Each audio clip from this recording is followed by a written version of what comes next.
سلف بویلی وإذا الله يرشد صوت الله يقوم به الشاردين عن بابه.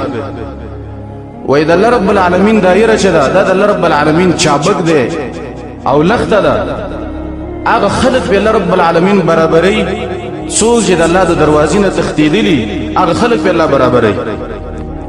لکه په دنیا کې د چا یو حیوانی غوا بزه وغیرې هغې پسې د مالک یوه لښته راغستې کله چې دا لاره پرېږدي او پر کوږ طرف باندې روانه شي نو بیا دغه مالک دې له یوه لښته ورکړي چې دا سیده روانه شي.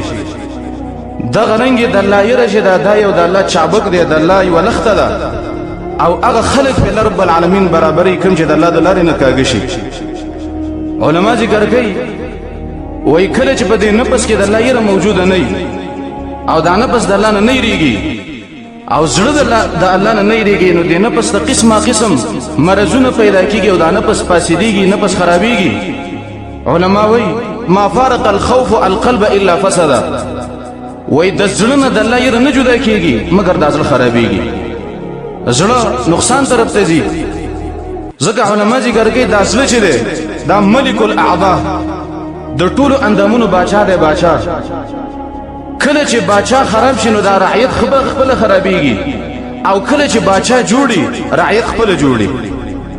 کله چې د انسان دا زړه خرابي نو د انسان نور اندامونه هم خرابي. کله چې د انسان دا زړه روغي د انسان دا نور اندامونه هم روغي.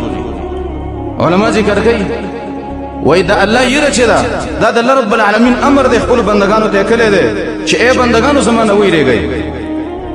او د الله یره چې د الله د نیکانو بندگانو صفت دی.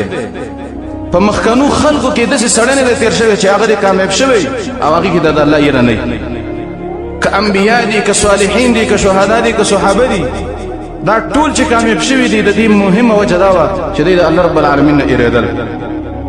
کوم بنده چې د الله رب العالمین نه ایریږي دا بنده د کمال په طرف باندې ځي دا جګیږي او کوم بنده چې د الله نه نه ایریږي دا انسان ورځ تر بلې دا ښکته ځي نقصان طرف ته ځي.